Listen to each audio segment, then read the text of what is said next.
Antes de entrar no mérito das medidas, eu só queria terminar esse raciocínio sobre o fator externo, porque de fato o fator externo ajudou bastante o Brasil, até no passado, não só esse primeiro trimestre e esse primeiro semestre, mas a gente está vendo no mundo inteiro uma desaceleração econômica acontecendo. A Alemanha já está em recessão, os Estados Unidos também, com juros cada vez mais altos. A recessão não chegou, mas o objetivo do Banco Central é que se chegue a isso, e isso levaria para baixo o preço das commodities internacionais. O petróleo já está caindo, o minério de ferro também. A China não injetou dinheiro como deveria, ou como se esperava, né, na sua economia após a reabertura. O Brasil, que de fato é uma grande fazenda e um grande vendedor de commodities, não vai sofrer com isso? Você prevê algum tipo de resultado pior nos próximos meses? Tem uma relação estreita entre preços de commodities, o desempenho da moeda e crescimento também, né? O que, enfim, é até algo, não a parte de moeda, mas a parte de crescimento é até algo misterioso, porque, para mim, porque exportação nunca foi um componente grande do PIB no Brasil. O país sempre foi meio fechado, agora está um pouco menos, mas sempre foi um país onde a maior parte da dinâmica de crescimento, né, do ponto de vista da demanda, etc., vinha de fatores internos. Mas o fato é que, você olhando historicamente, existe essa correlação. Então, à medida que a gente vê preços de commodity em queda, a tendência seria uma piora de termos de troca para o Brasil, quer dizer, a relação entre o preço que a gente exporta que a gente importa, isso tira um tanto do dinamismo. Mas a maior parte da nossa dinâmica, ela reflete fatores domésticos acima de tudo. Você pode ter efeitos pontuais, né, em particular quando é um volume grande, como foi o caso dessa safra. Então, né, está falando, você aumentar 20% a produção agrícola, você não aumenta o consumo, isso tudo, então isso, na verdade, é um aumento mais do que proporcional a isso nas exportações, os volumes estão crescendo e, na verdade, mais do que compensando, por enquanto, a queda de preços, né? Mas isso daí, enfim, é uma coisa com a qual você não pode contar. Você pode, tem anos bons, tem anos ruins, mas assim, não é isso que vai carregar o país anos a fio em termos de crescimento.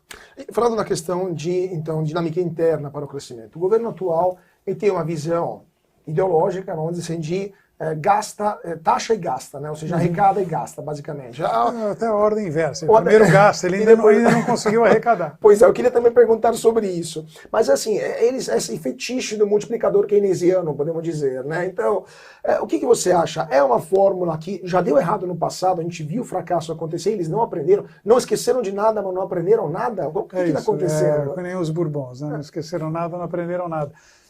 Não, a impressão é exatamente essa. Quer dizer, tem uma convicção lá de que o gasto público é vida. E gasto público é vida, na verdade, é uma citação literal da ex-presidente Dilma Rousseff. Diga-se de passagem, eu tive a oportunidade de ser testemunha ocular da história, porque eu estava na reunião em que a Dilma Rousseff falou isso, quando ela ainda era ministra-chefe da Casa Civil, tinha acabado de assumir a Casa Civil. Depois ela foi presidente e teve a oportunidade de colocar em prática as medidas que ela defendia.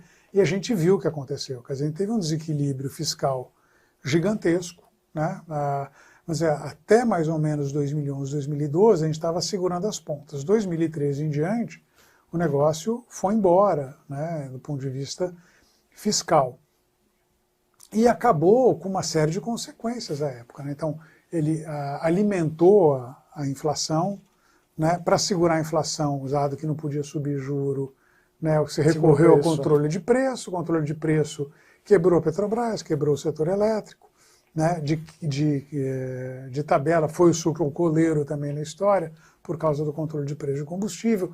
O Banco Central vendeu um caminhão de swap cambial para segurar o dólar, foram 100 bilhões, aí quando o negócio, para ganhar a eleição, como disse a presidente também à época, para fazer o diabo para ganhar a eleição. Acabou a eleição, tinha uma conta gigantesca para ser paga. E quando percebeu que não tinha como tomar as medidas para fazer isso, aí o país mergulhou na pior recessão dos últimos 40 anos. Então, o fato é que a gente já testou essa política. A gente está tentando, de alguma forma, reviver o que na época foi chamado de nova matriz econômica, né? Que era, por um lado, aumento de gasto público, né? Para tentar ativar a economia, né?